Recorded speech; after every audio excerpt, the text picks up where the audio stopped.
Look at this. Okay. Chronic hypoglycemia is the primary metabolic problem with type 2 diabetes. Persistent excess glucose in the blood damages tissues through the body.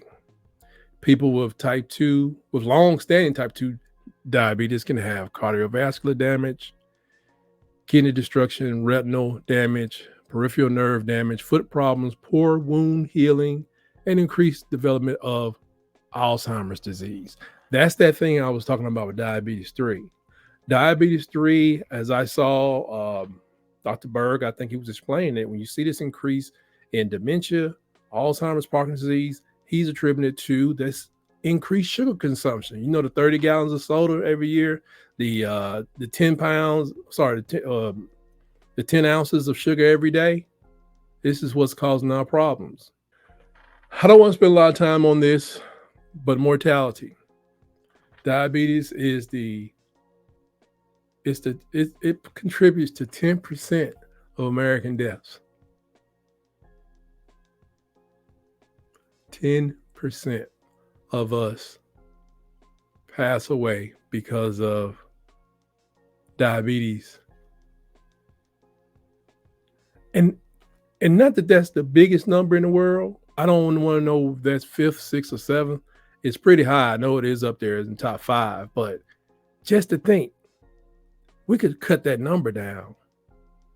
If we spread the word, we could cut that number down substantially. And that's part of what I want to do. Because even if you're not overweight and you're consuming all this sugar, please take heed to what I'm saying. You got to get this sugar out your kids' life, out of your personal life, and if you can, away from your parents while you still have them. How do we prevent this? Maintain a healthy weight. Sounds easy. Moderate exercise, fiber-rich fruits and vegetables. They'll tell you to avoid this. I say avoid refined carbs at all costs. No more refined carbs. Get away from processed carbohydrates. Be careful with fruits. Even that whole thing with the glycemic index, like an orange will hit you like this, where a plum will do this and a berry do that. Don't listen to none of that. I'm telling you, if you have diabetes or if you are pre-diabetic, back away from that stuff as much as possible. Limit your carbs. And it says opt for healthy fats. Tell you one thing, eating fats and lean and protein don't cause people to take very much insulin. You know, you just can't, you gotta watch the carbs.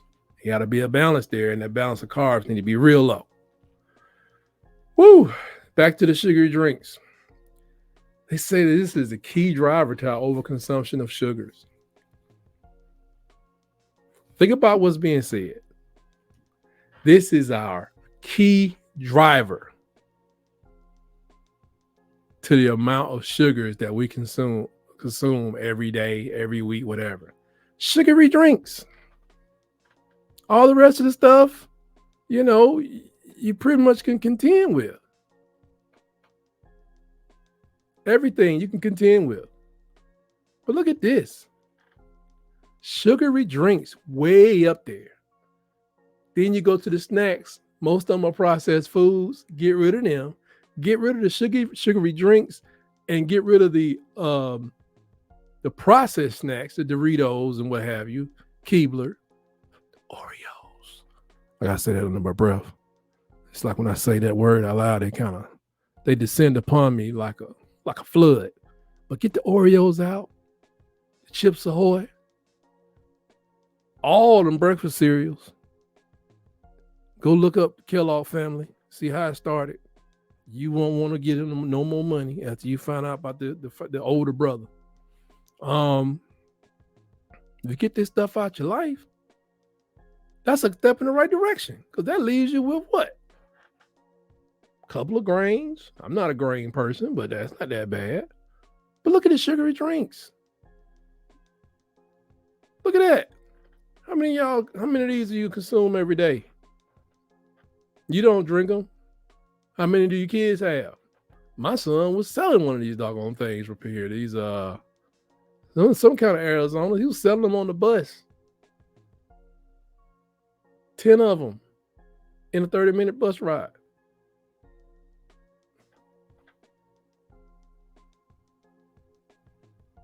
Some child was getting lit up every day. I used to sell candy at school. These Monster energy drinks, man. Some of the Gatorades, I thought vitamin water was just, anyway. There's sugar and stuff that you don't even realize there's sugar in. And as you see on this list, they have Diet Coke on here because, as I've said before in my earlier videos, there are certain sugar substitutes that should not be consumed, especially if you're a diabetic, because they have an impact on your glucose levels. They require you to have or take more insulin. Now, some people, they have other problems with Diet Coke. I won't get into those. They're a little different. But yeah, man, it's Capri Suns and all this stuff, Snapples. There's no need of you buying a case of that every week if that's what you're doing. And you got to be careful throwing those things in, Monster Energy drink, full throttle, in the bag of a 13-year-old just because he got all A's. Find something else to do. When you have a child, and I'm going to just speak this as a child, as a former child, and people and a parent. This is just for adults in general. And I heard this is a great thing. I can't remember who it was. You do something good, do something well, and you want to go out and you want to feed yourself with a big meal. You deserve a big meal because you got good grades, promotion, this and this, like, good boy, come here. You and I, we're not canines.